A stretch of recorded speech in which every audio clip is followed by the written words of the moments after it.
ஓம் நமச்சிவாய சிவாய நம. அனைத்து தமிழ் உள்ளங்களுக்கும் கனிவான வணக்கங்கள். அக்னி கிரகமான சூரிய பகவான் மற்றொரு நெருப்புக்கோளான செவ்வாயின் ஆதிக்கத்தில் உள்ள விருச்சிக ராசியை கடக்கும் சுமார் ஒரு மாத காலத்தையே நாம் கார்த்திகை மாதம் என்றும் விருச்சிக மாதம் என்றும் அழைக்கின்றோம். துலாம் ராசியில் தனது வீரியத்தை தானே குறைத்து கொண்ட சூரிய பகவான் மீண்டும் தனது பூரண வீரியத்தை பெற்று வலம் வரும் மாதமே கார்த்திகை மாதம் எனவும் விருச்சிக மாதம் எனவும் கூறுகின்றோம். நிகழும் ஸ்ரீ மங்களகரமான விசுவாசு ஆண்டு நவம்பர் மாதம் 17ஆம் தேதி திங்கட்கிழமை அன்று மகா பிரதோஷம் கூடிய நன்னாளில் துவாதசி திதியில் சித்திரை நட்சத்திரத்தில் பிரீத்தி நாம யோகத்தில் சித்த யோகத்தில் இந்த மகத்தான கார்த்திகை மாதம் பிறக்கின்றது.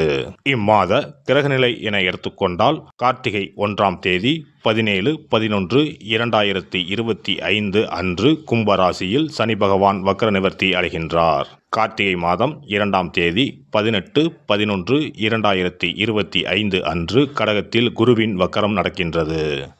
கார்த்திகை மாதம் 11ஆம் தேதி 27/11/2025 அன்று விருச்சிக ராசியில் சுக்கிர பகவானும், கார்த்திகை மாதம் 20ஆம் தேதி 6/12/2025 அன்று தனுசு ராசியில் செவ்வாய் பகவானும், கார்த்திகை மாதம் 20ஆம் தேதி 6/12/2025 அன்று விருச்சிக ராசியில் புதன் பகவானும் பயிற்சியாகின்றனர். இந்த கிரக அமைப்பினால் உங்கள் வாழ்வில் உண்டாகும் சுப மற்றும் அசுப பலன்கள் என்ன என்பதனையும், அசுப பலன் ஏற்படுமாயின் ராசிக்காரர்கள் செய்ய வேண்டிய பரிகாரம் என்ன, வழிபட வேண்டிய தெய்வம் யார் என்பதனை பற்றியும் விரிவாக காண்போம். பிறக்கப் போகும் இம்மாதத்தில் உங்கள் வாழ்வில் வளமும் நலமும் செல்வ செழிப்பும் பெற்று வாழ்வில் உயரிய நிலையை அடைய எல்லாம் வல்ல பெருமானை வேண்டி விரும்பி கேட்டுக்கொள்கிறேன்.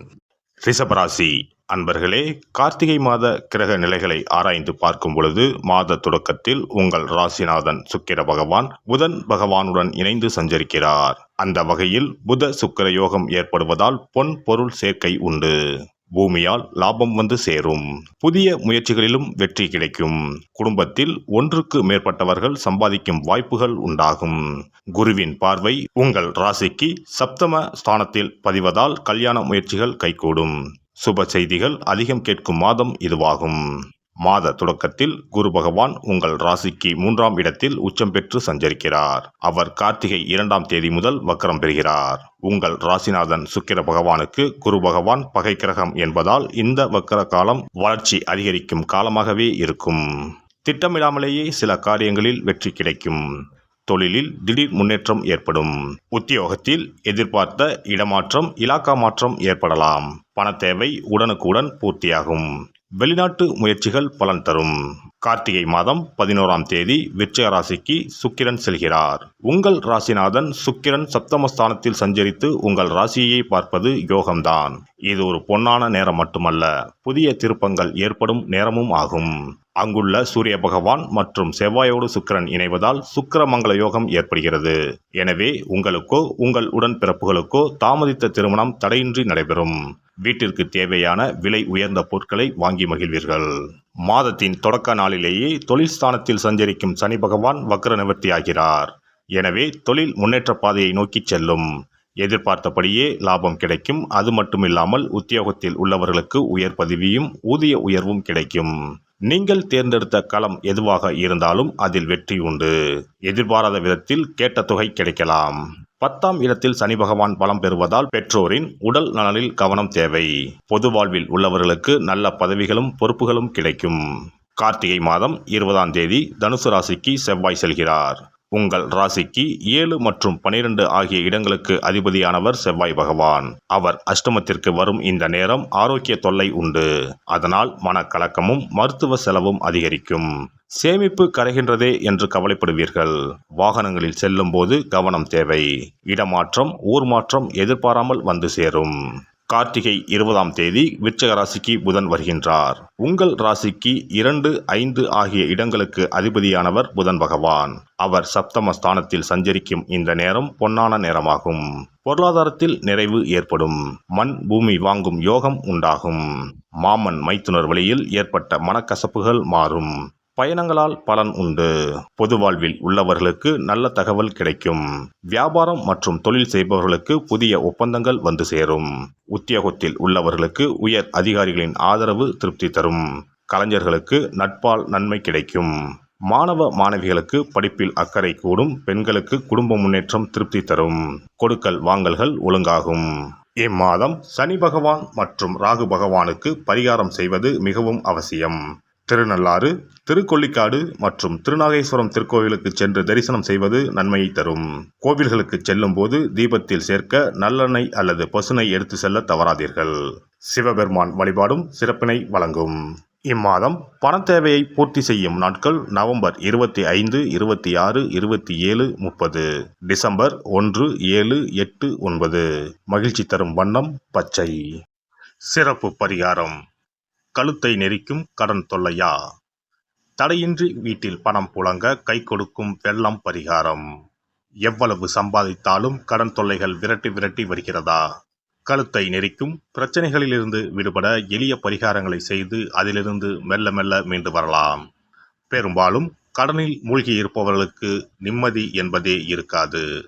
ஒவ்வொரு நாளும் ஒவ்வொரு யுகமாக நகரும்.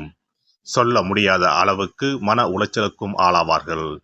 இது போன்ற தொந்தரவில் சிக்கியுள்ளோர் பச்சரிசி பரிகாரங்களை செய்யலாம். இந்த பச்சரிசி பரிகாரத்தை வெள்ளிக்கிழமை, பௌர்ணமி வரும் நாட்கள் அல்லது புரட்டாதி நட்சத்திரம் வரும் நாட்கள், சதுர்த்தி நாட்கள் இப்படி ஏதாவது ஒரு நாளில் இந்த பரிகாரத்தை செய்யலாம். பிரம்ம முகூர்த்தத்தில் செய்வது மிகவும் நல்லது. இதற்கு ₹1 நாணயம் மொத்தம் 11 எடுத்துக்கொள்ள வேண்டும். நாட்டு மருந்து கடைகளில் கிடைக்கும் புனுகு என்ற பொருள், ஜாதிக்காய், ஏலக்காய் போன்றவற்றையும் வாங்கி வைத்துக் கொள்ள வேண்டும். இப்போது 11 நாணயங்களின் மீதும் இந்த புனுகை சிறிது தடவி விட வேண்டும். மஞ்சள் அல்லது சிவப்பு நிற பருத்தி துணி ஒன்றை எடுத்துக்கொண்டு புனுகு தடவிய நாணயம், ஏலக்காய், ஜாதிக்காய் போன்றவற்றையும் அதில் போட்டு அனைத்தையும் முடிச்சு போட்டு ஒரு பாத்திரத்தின் உள்ளே வைத்துவிட வேண்டும். இந்த பாத்திரத்தின் மீது பச்சரிசியை கொட்டி மூடிவிட வேண்டும். குடும்பத்தில் அதிக சம்பளம் பெறும் நபர்கள் தூங்கும் இடத்தில் இதனை வைத்துவிட்டால் போதும். 48 நாட்களுக்கு இதனை தொடாமல் இருக்க வேண்டும். 48 நாட்கள் கழித்து பாத்திரத்தில் உள்ள ஏலக்காய், ஜாதிக்காய் ஆகியவற்றை தண்ணீரில் விட்டுவிட வேண்டும். பச்சரிசினை எறும்புகளுக்கு தானம் செய்து விடலாம். இதனால் பண கஷ்டம் நீங்கி பணம் பெருக துவங்கும் என்பது நம்பிக்கை. அதேபோல 27 மொச்சை கொட்டைகளுடன் சிறிது வெல்லத்தையும் எடுத்து உள்ளங்கையில் வைத்துக்கொண்டு ஓம் ஸ்ரீ மகாலட்சுமி தாயே போற்றி என்ற மந்திரத்தை 27 முறை சொல்ல வேண்டும். பிறகு ஒரு தண்ணீர் உள்ள ஒரு பாத்திரத்தில் மொச்சக்கொட்டை, வெல்லத்தையும் சேர்ந்து கலந்து பசுமாட்டுக்கு தரலாம் அல்லது ஓடும் ஆற்றில் கரைத்து விடலாம். வாரந்தோறும் வெள்ளிக்கிழமைகளில் தொடர்ந்து 11 வாரம் சூரிய உதயத்திற்கு முன்பாக செய்து வரும்போது பண கஷ்டம் மெல்ல மெல்ல குறைய துவங்கும். அதே போல கடன் சிக்கலில் உள்ளவர்கள் பெருமாள் கோவிலுக்கு சென்று சனிக்கிழமை, புதன்கிழமைகளில் சக்கரத்தாழ்வார் சன்னதியில் துளசி மாலை சாற்றி 12 முறை வலம் வர வேண்டும். இதேபோல் 12 வாரமும் துளசி மாலை சாற்றி பிரார்த்தனை செய்து வந்தால் கடன் பிரச்சனைக்கு விடிவு காலம் கிடைக்கும். அதே போல அரச இலையை வைத்தும் பரிகாரம் செய்யலாம். அரச இலையில் மஞ்சள் பிள்ளையாரை பிடித்து வைத்து அதற்கு குங்கும பொட்டு, பூ வைத்து பூஜை அறையில் வைத்து தீபம் ஏற்ற வேண்டும். ஒரு வெற்றிலையை எடுத்து அதில் உங்களது கடன் தொகை எவ்வளவு என்பதையும் அந்த கடன் தீர வேண்டும் என்றும் எழுத வேண்டும். பிறகு வெட்டிவேர் ஒரு துண்டு, நெல்மணி 1 ஸ்பூன், 2 அருகம்புல் போன்றவைகளை வெற்றிலையில் வைத்து மஞ்சள் பிள்ளையாரின் முன்பு வைத்துவிட வேண்டும். இப்போது பிள்ளையாருக்கு தீபாராதனை காண்பித்து கடன் பிரச்சனை சீக்கிரம் தீர வேண்டும் என்று பிரார்த்தனை செய்து கொள்ள வேண்டும். இப்படி வாரம் வாரம் வெள்ளிக்கிழமையில் வழிபட்டு வரும்போது பலன் கிடைக்கும். எந்த ஒரு பரிகாரமாக இருந்தாலும் முழு மனதுடன், முழு நம்பிக்கையுடன் செய்தால் மட்டுமே பலன் கிடைக்கும். எல்லாம் வல்ல இறையருளால் நீங்களும் உங்கள் அன்பு குடும்பமும் உடல் நலம், நீலாயுள், நிறை செல்வம், உயர் புகழ், மெய்ஞானம் ஓங்கி வாழ்க வளமுடன்.